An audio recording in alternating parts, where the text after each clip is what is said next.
Xoş gördük əziz dinləyicilər. Bu günləri 48 yaşı tamam olan Vladimir Zelenskinin bugünkü dünyanın 21-ci əsrin qəhrəmanı saya biləcəyimiz Vladimir Zelenskinin 48 yaşı tamam olur.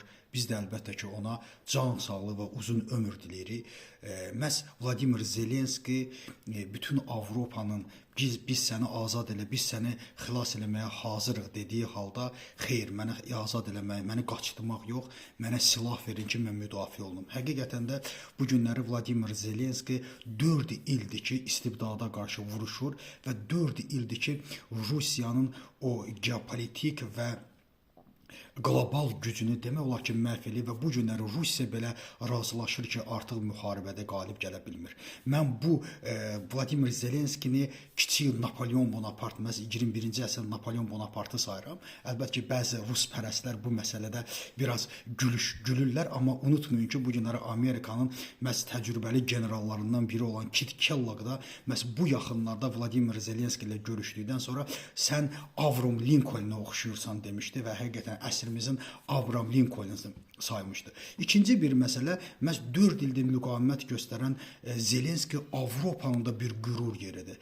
Bu günlərdə bilirsiniz ki, Davosda 4 ildir Avropanı tənqid edir və məhz sonuncu dəfə Davosda da onu tənqid etməsi çox vacib idi, Avropanı tənqid etməsi. Çünki Avropa bu günləri, bu gün Amerika, bu gün Çin, bu günləri Rusiya yalnız gücdən başa düşür və bu günləri Amerikada yalnız güclü, yalnız silahı olan, ordusu olan dövlətlərə hörmət eləyir. Bu günləri Avropa əgər özünə çəki düzən verməsə, əgər Avropa bir mövqe ortaya qoya bilməsə, ona kimsə hörmət eləməyəcək və o Rusiya, Çin və Amerikanın baskısı altında böyük bir gücə, böyük bir iqtisadiyyata malik olsa da heç kəsin hörmət etmədiyi bir dalana çevrilə bilər ki, söz sahibi ola bilməz. Məhz buna görə də unutmaq lazım deyil ki, məhz Ukraynanın Avropanın yanında olması Avropanı böyük bir strateji gücə çevirə bilər. Amma Ukraynanın bu vəziyyətdə qalması isə onu böyük bir gücə çevirməz.